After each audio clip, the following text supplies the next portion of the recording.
Assalamualaikum warahmatullahi wabarakatuh, dan selamat siang. Izinkan kami mempresentasikan hasil diskusi kami. Kami dari kelompok 8 dengan judul Proses Produksi Minyak Kayu Putih menggunakan metode LCA.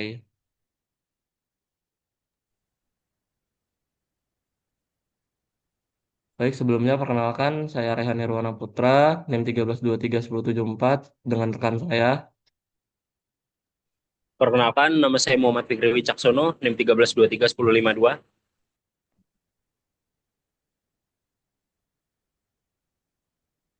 Tiga. Saya Muhammad Khairullah, NIM 13231053. Saya Bintang Putra Fajriansyah dengan NIM 13231010. Saya Surya Ramadhani dengan NIM 13231087.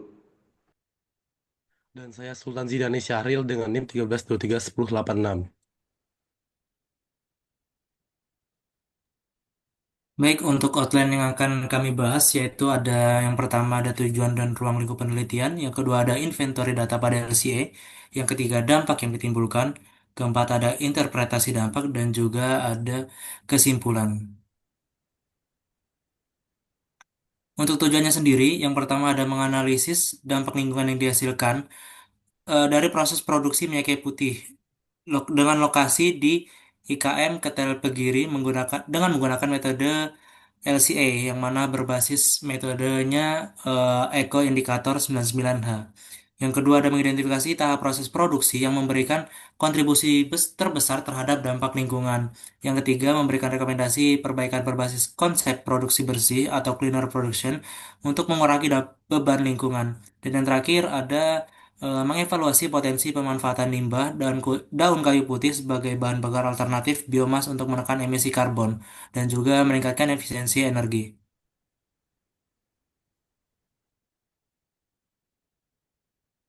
Selanjutnya ada ruang lingkup atau scope. Adapun mengenai ruang lingkup dari analisis LC bukan terhadap proses produksi minyak kayu putih, ruang lingkup ini menjadi batasan krusial untuk memastikan fokus dan ke dalam studi kami. Yang pertama, dalam ruang lingkup kami ada pendekatan analisis gate, yang dimana analisis ini kami dilakukan dengan menggunakan pendekatan gate to gate, yang artinya kami membatasi analisis hanya pada proses inti produksi di lokasi industri, yaitu mencakup tahap dari penyulingan hingga kondensasi pada proses produksi minyak kayu putih. Selanjutnya ada lokasi penelitian. Studi kasus ini berlokasi di IKM Ketel Parigi, Desa Sawah, Kecamatan Liliali, Kabupaten Buru. Lokasi ini merupakan pemasok utama dan daun kayu putih bagi IKM Ketel Parigi. Selanjutnya ada metode penilaian dan perangkat lunak. Nah, penilaian dampak lingkungan kami lakukan dengan metode standar, yaitu LCA. Kami juga menggunakan perangkat lunak standar industri, yakni SIMAPRO versi 10.2.0 untuk memproses dan menghitung dampak. Pendekatan dampak lingkungan atau impact assessment yang kami gunakan adalah Eco Indikator 99H yang akan memberikan penilaian berbasis dampak lingkungan pada kategori seperti carcinogens, climate change, dan lain-lain. Selanjutnya ada tinjauan konsep produksi bersih atau cleaner production. Selain menganalisis dampak existing, penelitiannya juga secara spesifik meninjau penerapan konsep cleaner production atau produksi bersih. Tinjauan ini bertujuan untuk memberikan rekomendasi perbaikan guna mengurangi beban dan risiko lingkungan yang keseluruhan proses produksi. Secara keseluruhan, ruang lingkup ini telah dirancang untuk secara komprehensif mengevaluasi jejak lingkungan dari minyak kayu putih, mengidentifikasi titik panas, dampak, dan menawarkan solusi keberlanjutan. Next.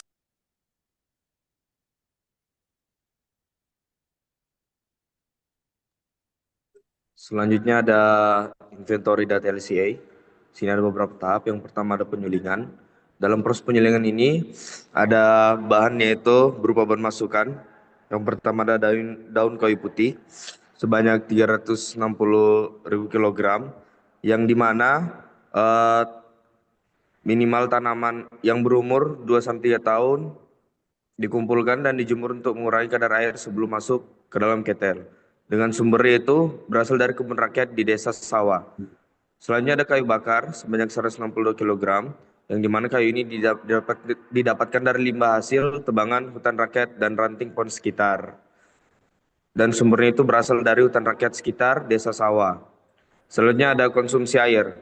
Konsumsi air ini termasuk dalam air proses atau uap air sebanyak 216.000 kilogram, yang berasal dari air panas dalam ketel dengan sumber yaitu air sumur bor di area industri. Selanjutnya ada masukan energi. Masukan energi ini berupa energi listrik sebanyak 0,504 kWh yang dimana digunakan untuk pompa air, sirkulasi pendingin, dan sistem kontrol tekanan ketel dengan sumber yaitu berasal dari suplai dari jaringan PLN wilayah Namlea. Selanjutnya ada bahan keluaran atau outputan yang dimana termasuk produknya. Yang pertama ada proses penyulingan sebanyak 1.200 kg diperoleh dari perhitungan hasil atau sisa dari proses penyulingan. Tempat tujuannya itu pabrik minyak kayu putih Ketel Parigi. Yang kedua ada air sisa kondensat sebanyak 600 liter. Air hasil kondensat proses pemanasan dikumpulkan untuk digunakan kembali dalam proses berikutnya. Dengan tempat tujuan yaitu dialirkan ke bak penampung air proses.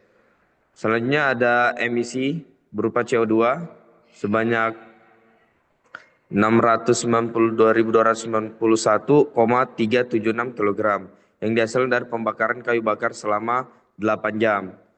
Dengan tujuan tempatnya yaitu terdispersi ke udara sekitar lokasi IKM Ketel Parigi, Desa Sawah. Next. Prosedur selanjutnya yaitu kondensor. Dalam prosedur ini digunakan konsumsi air berupa air pendingin sebanyak 1.730 liter yang dimana digunakan dalam sistem kondenser untuk mengubah uap minyak menjadi cair dengan tempat asalnya itu bersumber dari air tandon sirkulasi di area IKM Ketel Parigi. Selanjutnya ada masukan energi yaitu berupa energi listrik sebesar 0,504 kWh digunakan untuk menggerakkan aspirator dan pompa sirkulasi air pendingin dengan sumbernya berasal dari listrik PLN Numlea yang terhubung ke jaringan produksi. Selanjutnya ada bahan keluaran termasuk produk berupa outputan yaitu minyak kayu putih sebanyak 10 liter. Hasil dari proses penyulingan pada tahap kondensor sebesar 10 liter minyak kayu putih. Dengan tujuannya yaitu pabrik minyak kayu putih Ketel Parigi. Selanjutnya ada uap sebanyak 200 liter yang berasal dari hasil kondensasi yang tidak terembunkan secara sempurna. Dengan tujuannya yaitu dengan tempat tujuan yaitu dilepaskan melalui pipa ventilasi di atas alat kondensor. Terakhir yaitu emisi CO2 sebanyak 400,176 kg yang dimana emisi tidak langsung akibat penggunaan energi listrik dari jaringan PLN yang berbasis fosil. Dengan tempat tujuan buangan yaitu udara sekitar pabrik berdasarkan faktor emisi listrik nasional. Next. Baik, kita masuk ke karakteristik dampak yang mana dari hasil dari proses pembuatan minyak kayu putih itu dapat menghasilkan dampak langsung ke lingkungan. Yang mana dampak ini dihasilkan dari dua proses utama yaitu penyulingan atau distilasi dan kondensor atau pendinginan. Yang mana pada metodenya sendiri untuk penilaiannya ini digunakan adalah Eco Indikator 99H. Untuk dari grafik yang muncul itu diberi eh, skala perhitungan dari 0 sampai 100 yang mana terdapat 11 dampak kategori untuk lingkungan. Yang pertama itu ada karsinogenik yang mana karsinogenik ini nilainya 100 yang artinya 100% disumbangkan oleh hasil penyulingan. Terus itu ada respiratory organik yang mana itu 100% dari kondensor. Terus itu ada respiratory inorganik itu 100% dari penyulingan. Lalu ada climate change yang mana 41%-nya itu dari penyulingan dan yang paling besar itu dari kondensor sebesar 95%. Terus ada yang kelima ada radiation yang mana 100% juga dari penyulingan. Lanjut ada ozone layer 100% juga dari penyulingan.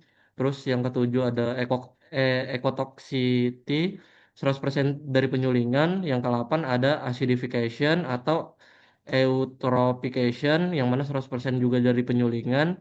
Yang kesembilan itu ada land use yang mana 23%-nya dipakai untuk penyulingan dan 77% dipakai oleh kondensor. Yang 10 ada mineral yang mana setengah dari penyulingan, setengah dari kondensor. Terus yang terakhir ada fossil fuels yang mana 100%-nya berasal dari penyulingan. Next. Next. Here, next here.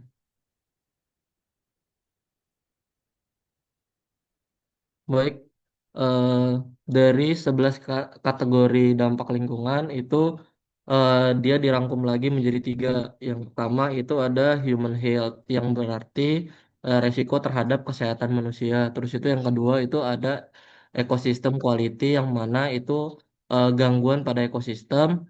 Dan yang ketiga itu ada resource atau sumber konsumsi daya, energi dan mineral, yang mana pada ketiga dampak ini yang paling banyak menyumbang tuh dari penyulingan. Untuk rekomendasi mitigasi itu yang pertama menggunakan energi terbarukan pada penyulingan.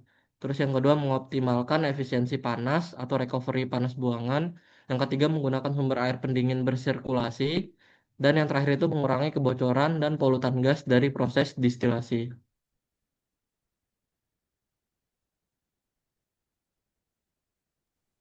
Oke, baik. Jadi di sini ada interpretasi dampak, yaitu yang pertama ada karsinogenik, yaitu ini disebabkan pembakaran kayu selama proses yang melepaskan senyawa berbahaya seperti benzena, formaldehida. Zat tersebut bersifat karsinogenik dan dapat meningkatkan risiko kanker bagi manusia yang terpapar. Lalu selanjutnya ada respirator anorganik, yaitu penyulingan yang menyumbang utama emisi yang berbahaya bagi sistem pernapasan. Proses dari ini menghasilkan gas seperti SO2, NOx, dan partikel debu dari pembakaran kayu yang dapat menyebabkan gangguan paru-paru dan penyakit pernapasan kronis. Terus selanjutnya ada radiasi. Meskipun menunjukkan kontribusi penuh, namun dampak tergolong sangat rendah. Proses ini sebenarnya tidak melibatkan sumber radiasi langsung, namun tetap tercatat karena penggunaan energi listrik yang berasal dari jaringan PLN berbasis bahan bakar fosil. Selanjutnya ada ozone layer, yaitu dampak yang berasal dari penyulingan karena adanya emisi senyawa seperti FOC dan NOx. Senyawa-senyawa tersebut berpotensi merusak lapisan ozon dan meningkatkan risiko paparan sinar ultraviolet di permukaan bumi. Lalu yang terakhir ada exotoxicity, yaitu yang menunjukkan bahwa penyulingan memberikan dampak terbesar terhadap potensi toksitas bagi ekosistem. Limbah hasil destilasi atau bahan kimia yang dibuang tanpa pengolahan dapat mencemari tanah dan air di sekitar lokasi industri. Next. Ya, kesimpulannya berdasarkan hasil analisis LCA pada proses produksi minyak kayu putih di IKM Ketel Parigi, diketahui bahwa tahapan penyulingan memberikan kontribusi dampak lingkungan paling besar dibandingkan tahap lainnya. Proses pembakaran kayu bakar menjadi sumber utama emisi karbon dioksida, senyawa karsinogenik, serta polutan yang berdampak pada kesehatan dan ekosistem. Kondensor juga menyumbang dampak melalui emisi gas dan penggunaan energi listrik berbasis fosil. Secara keseluruhan, penerapan konsep produksi bersih dan efisiensi energi perlu dilakukan untuk menekan emisi dan meningkatkan keberlanjutan proses produksi minyak kayu putih.